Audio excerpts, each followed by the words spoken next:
আপনারা দেখছেন আরবি নিউজ। আপনাদের সাথে আমি সপ্তর্ষি। এক ঝলকে দেখে নেব আজকের সেরা 6টি খবরের হেডলাইন্স। আই এম সরি, পরাজয়ের দায় নিজের কাঁধেই তুলে নিলেন ঋষি। ভাবি প্রধানমন্ত্রীকে শুভেচ্ছা সুনকের। হাথরস দুর্ঘটনায় স্বজন হারাদের সাথে সাক্ষাৎ, পাশে থাকার বার্তা রাহুল গান্ধীর। বারংবার সামনে উঠে আসছে পড়ুয়া আত্মহত্যার ঘটনা, ফের চরম পদক্ষেপ কোটা পড়ুয়ার। নাগরিকত্বের প্রমাণ নয় আধার কার্ড, কলকাতা হাইকোর্টকে এই কথা জানিয়েছেন UIDAI।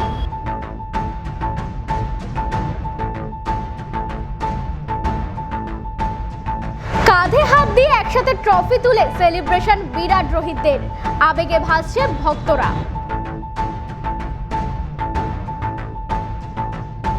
বিরাট অশনি বাংলা জুড়ে, আগামী 48 ঘন্টায় অতি ভারী থেকে নিবিড় বৃষ্টি।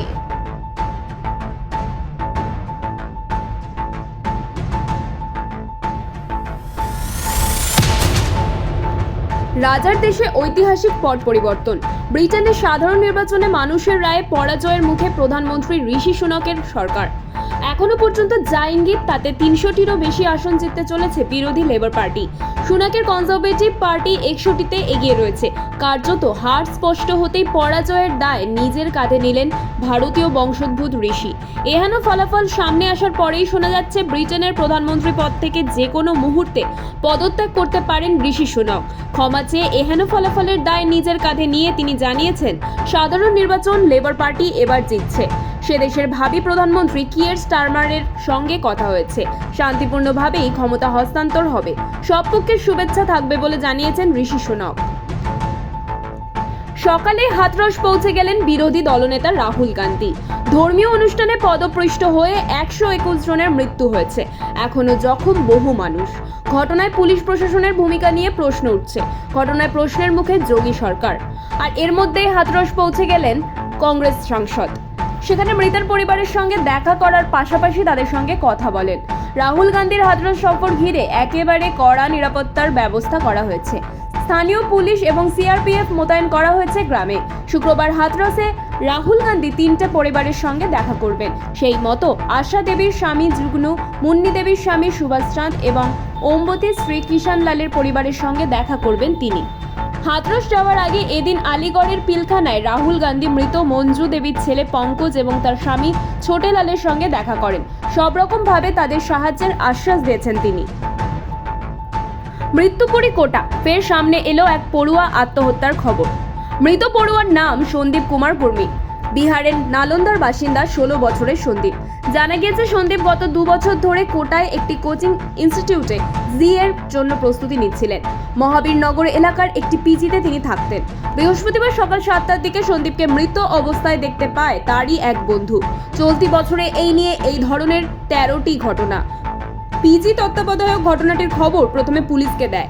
পুলিশ ঘটনাস্থলে পৌঁছে সন্দীপের দেহ ময়না তদন্তের জন্য পাঠায়। জানা গেছে সন্দীপের ঘর থেকে কোনো সুইসাইড নোট পাওয়া যায়নি। পুলিশ জানিয়েছে সন্দীপের ভাই সঞ্জিত কোটার একটি কোচিং ইনস্টিটিউটে নিটের জন্য প্রস্তুতি নিচ্ছিল। কোটার দাদাবাড়ি এলাকায় তিনি অন্য এক পিজিতে থাকতেন। 4 বছর আগেই সঞ্জিতের বাবা মা মারা গিয়েছে বলে জানা গিয়েছে। সম্প্রতি অভিভাবক হিসেবে রয়েছেন তাদের মামা। সম্প্রতি আদালতের এক শুনানিতে UIDAI স্পষ্ট করেছে যে আধার নম্বর থাকা নাগরিকত্ব বা বাসস্থানের প্রমাণ নয়। বৃহস্পতিবার ইউনিক আইডেন্টিফিকেশন অথরিটি অফ ইন্ডিয়ার তরফে সিনিয়র কাউন্সিল আধার নথিভুক্ত ও আপডেট আইন উদ্ধৃত করে এমনটাই জানিয়েছে। সিনিয়র কাউন্সিল লক্ষ্মী গুপ্তা আদালতে জানিয়েছেন, 182 দিনের বেশি দেশে থাকা বাসিন্দাদের আধার কার্ড দেওয়ার চেষ্টা করা হয় সরকারি সাহায্য দেওয়ার উদ্দেশ্যে। গুপ্তা NRCর বিরুদ্ধে জয়েন্ট ফোরামের দ্বারা আধার আইন 2023-এর 28A যা বিশেষভাবে বিদেশি নাগরিকদের সঙ্গে সম্পর্কিত সেই বিষয়ে জানাতে গিয়েই আদালতে এই তথ্য জমা করেন। UIDAI চাইলে ভিসার মেয়াদ শেষ হওয়ার পরে দেশে থাকা বিদেশি নাগরিকের আধার কার্ড নিষ্ক্রিয় করতে পারে। 17 বছর পর T20 বিশ্বকাপ জিতে টিম ইন্ডিয়া ফিরেছে ভারতে। ভুবন জয়ীদের সংবর্ধনা জানাতে গোটা মুম্বাই এদিন নেমেছিল রাস্তায়। রোহিত শর্মারা হুড খোলা বাসে করে মেরিন ড্রাইভ ধরে ভিক্টরি প্যারেড করেছেন। বিশ্বজয়ীদের দেখে হাজার হাজার মানুষ উত্তেজনা ছিল দেখার মতো। এদিন বাসের মাথায় উঠে আরও একবার হৃদয় জিতলেন ভারতীয় ক্রিকেটের দুই বনস্পতি রোহিত ও বিরাট। রোহিত বিরাট ট্রফি হাতে নিয়ে দর্শকদের উদ্দেশ্যে তুলে ধরলেন। সংবাদ সংস্থা ANI এর ভিডিও নেট দুনিয়ায় রাতারাতি ভাইরাল হয়ে যায়। 18 সেকেন্ডের ভিডিও দেখে আবেগে স্রোতে ভাসল নেট পাড়া। টি20 বিশ্বকাপই ছিল বিরাট রোহিতের দেশের জার্সিতে শেষ টি20 ম্যাচ, আর নীল জার্সিতে তাদের কখনো দেখা যাবে না ক্রিকেটের ক্ষুদ্রতম ফরম্যাটে। বিরাট বিদায় বলেছিলেন ঠিক ম্যাচের পরেই। রোহিত 80 বন্ধু বলার জন্য বেছে নিয়েছিলেন সাংবাদিক বৈঠক। লাগাতার বৃষ্টিতে ক্রমশ উদ্বেগজনক হয়ে উঠছে উত্তরের হাল। অন্যদিকে দক্ষিণে চলছে মেঘময় আকাশ আর টাপুর টুপুর বৃষ্টির পাশাপাশি কয়েকটি জেলায় ভারী ঝড়। কেমন থাকবে আগামী কয়েকদিনের আবহাওয়া? এবার বড় আপডেট দিয়ে দিল আলিপুর আবহাওয়া দপ্তর। দক্ষিণবঙ্গেও শনিবার পর্যন্ত নিবিড় বৃষ্টির পূর্বাভাস। মূলত মেঘলা আকাশ থাকবে। সব জেলাতেই বিক্ষিপ্তভাবে বজ্র বিদ্যুৎ সহ হালকা থেকে মাঝারি বৃষ্টির সম্ভাবনা। বজ্রপাতের আশঙ্কা থাকবে। উপকূল ও বাংলাদেশ সংলগ্ন জেলায় ভারী বৃষ্টির সতর্কতা। উত্তরবঙ্গে অতি ভারী বৃষ্টি চলবে উপরের দিকের 5 জেলায়। দার্জিলিং, কালিম্পং, আলিপুরদুয়ার, কোচবিহার, জলপাইগুড়িতে ভারী থেকে অতি ভারী বৃষ্টি চলবে। মালদহ ও 2 দিনাজপুরেও ভারী বৃষ্টির সম্ভাবনা। উত্তরবঙ্গে রবিবারেও ভারী বৃষ্টির সম্ভাবনা। সোমবার থেকে বৃষ্টির পরিমাণ ও ব্যাপকতা সামান্য কমতে পারে। আজকের সেরা ছয় এই পর্যন্তই। এরকম আরও নানান খবর পেতে আমাদের সাথে থাকুন। লাইক, শেয়ার এন্ড সাবস্ক্রাইব করুন। আরবি নিউজ, জেগে ওঠো কলকাতা।